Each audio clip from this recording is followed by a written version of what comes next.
안녕하십니까. 저는 아론의 지팡이라는 아이디를 사용하는 그리스도인입니다. 오늘부터 여러분과 함께 복음에 대하여서 함께 공부해 보기를 원합니다. 잠깐 기도하겠습니다. 하나님 아버지 감사합니다.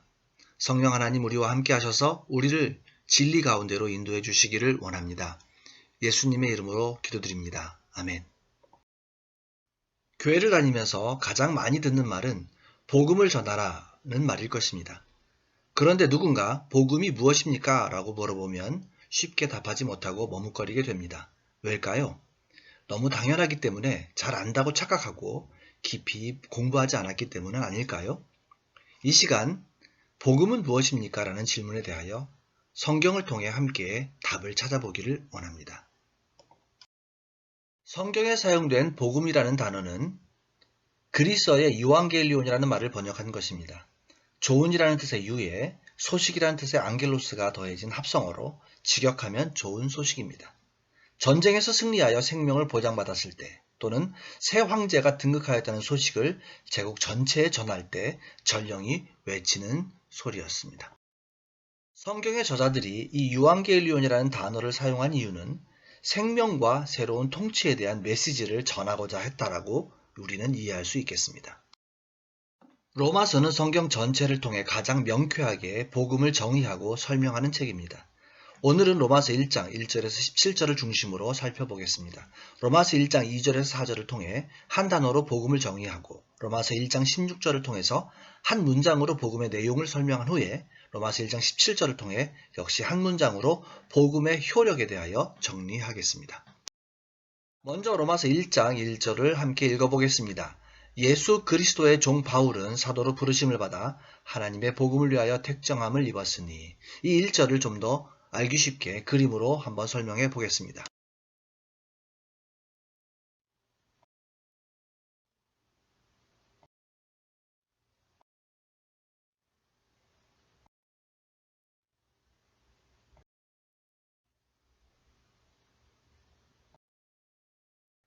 하나님의 복음을 위하여 사도로 부르심을 받았고 또 택정함을 입었다면 바울은 하나님의 복음에 대하여 분명한 지식을 가지고 있을 것입니다. 그렇다면 바울이 이해하고 있는 복음, 그가 전해야 하는 하나님의 복음은 무엇일까요? 이 질문에 대하여 사도 바울은 로마서 1장 2절에서 4절을 통하여 명쾌하게 한 단어로 정의를 합니다. 로마서 1장 2절에서 4절을 함께 읽어보겠습니다. 이 복음은 선지자들을 통하여 그의 아들에 관하여 성경에 미리 약속하신 것이라. 그의 아들에 관하여는 육신으로는 다윗의 혈통으로 나셨고 성결의 영으로는 죽은 자들 가운데서 부활하사 능력으로 하나님의 아들로 선포되셨으니 곧 우리 주 예수 그리스도시니라. 여기에서 이 복음은 1절의 하나님의 복음이겠죠. 그런데 이 하나님의 복음은 그의 아들에 관한 약속이라고 본문에서 설명합니다.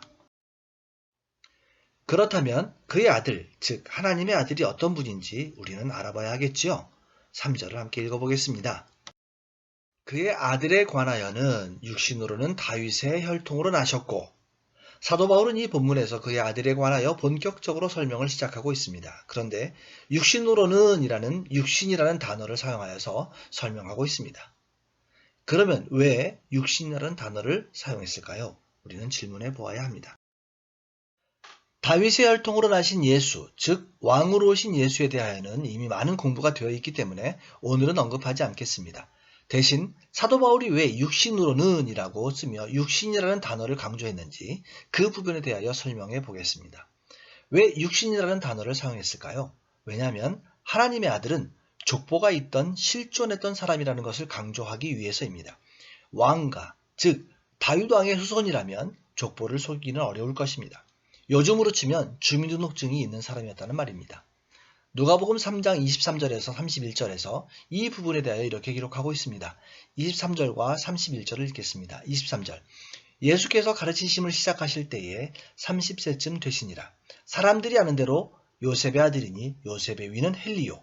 그러면서 조상의 이름을 쭉 나열한 후에 31절에 그 위는 멜레아요, 그 위는 맨나요, 그 위는 마따다요, 그 위는 나단이요, 그 위는 다윗이요. 이렇게 기록합니다.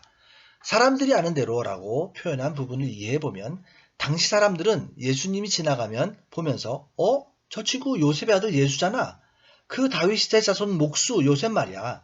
이렇게 서로 얘기할 정도로 모두가 알고 지내는 실존하는 사람이었다는 말입니다. 예수님은 누군가 꾸며낸 신화적 인물이 아닙니다. 동네 사람들이 누구나 알아보는 우리와 동일한 육체를 가진 친근한 사람이셨다는 말입니다.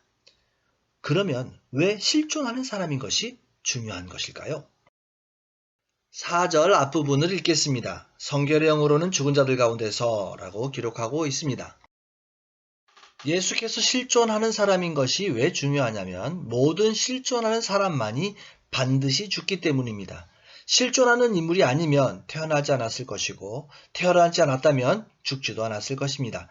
예수님의 죽음에 대하여 요한복음 19장 33절에 34절에 이렇게 증언합니다.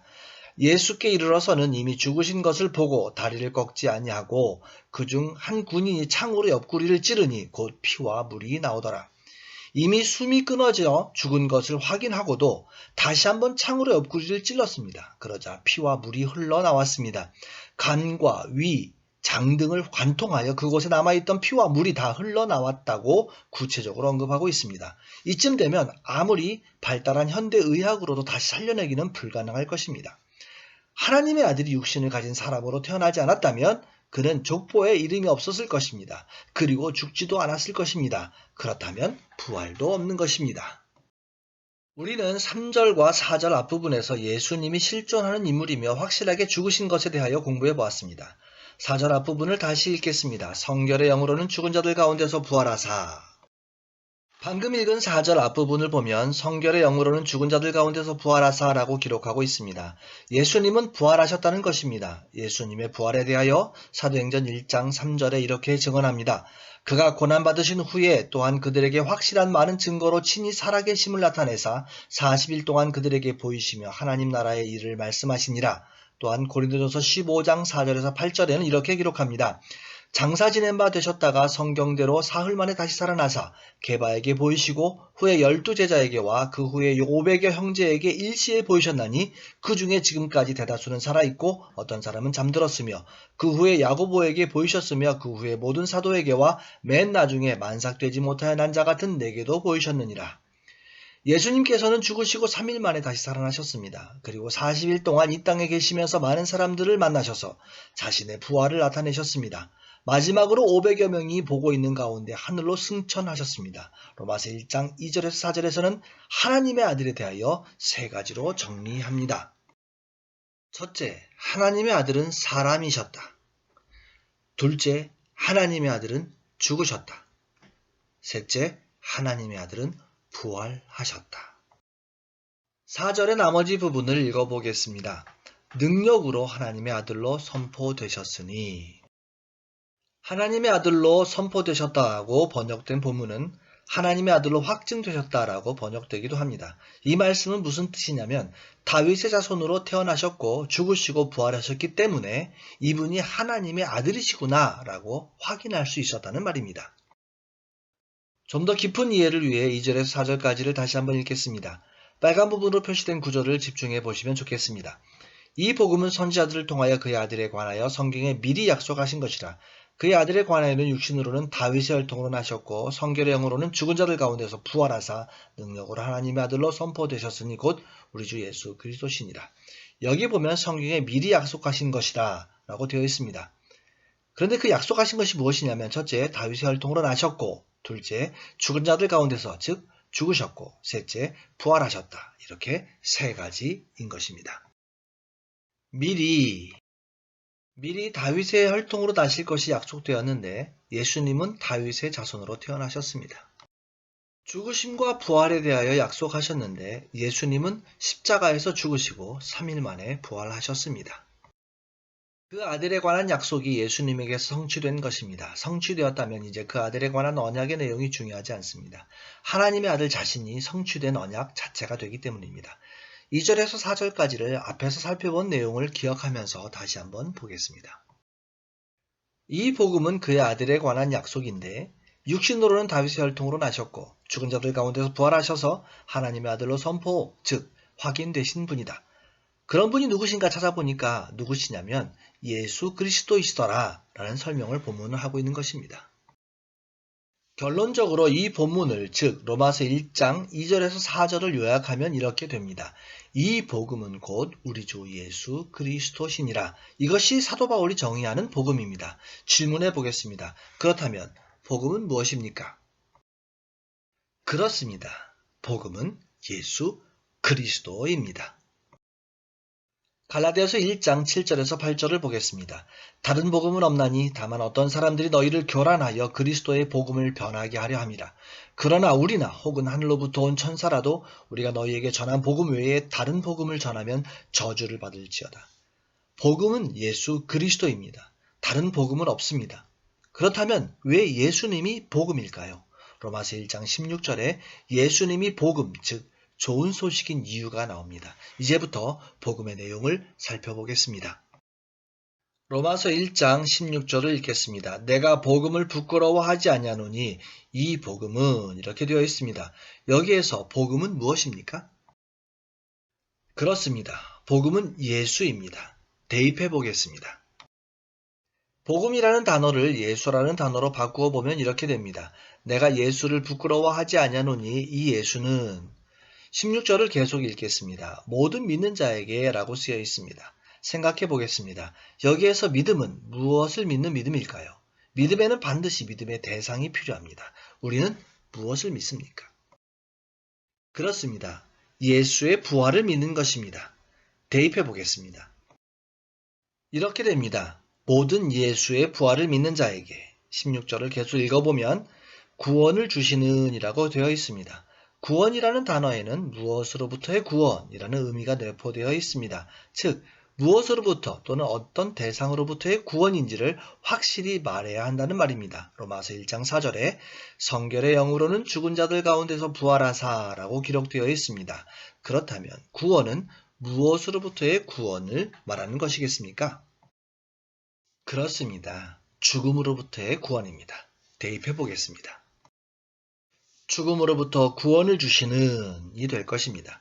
16절 나머지 부분을 읽겠습니다. 하나님의 능력이 됨이라 라고 기록되어 있는데 여기에서 하나님의 능력은 어떤 능력일까요?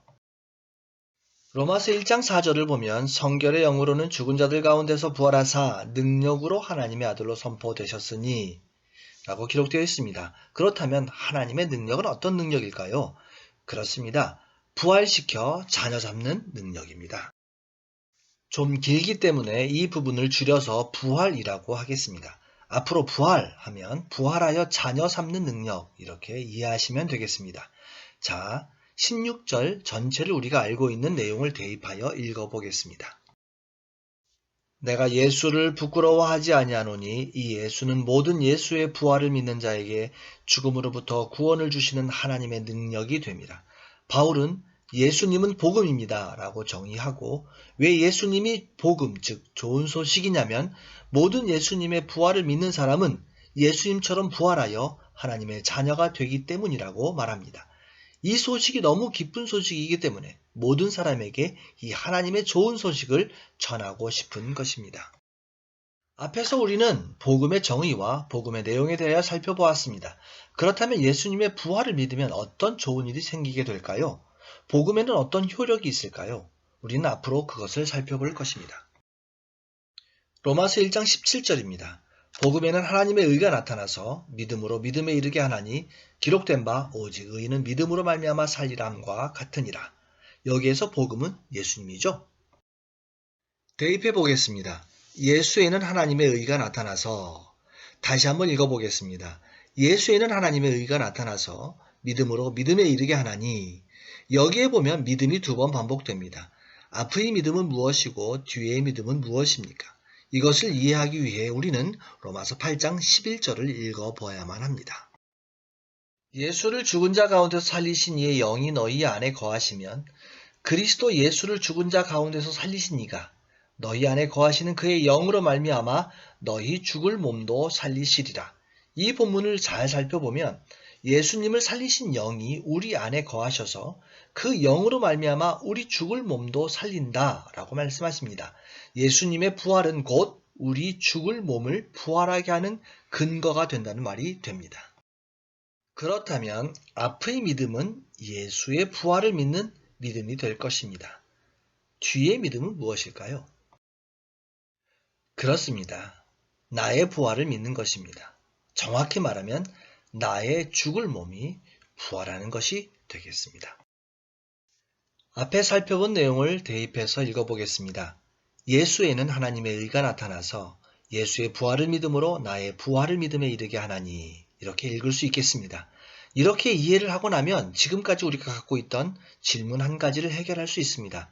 그 질문은 무엇이냐면, 내가 죽음으로부터 구원을 받아 부활할 것을 어떻게 믿을 수 있습니까? 라는 질문입니다. 이렇게 답할 수 있습니다.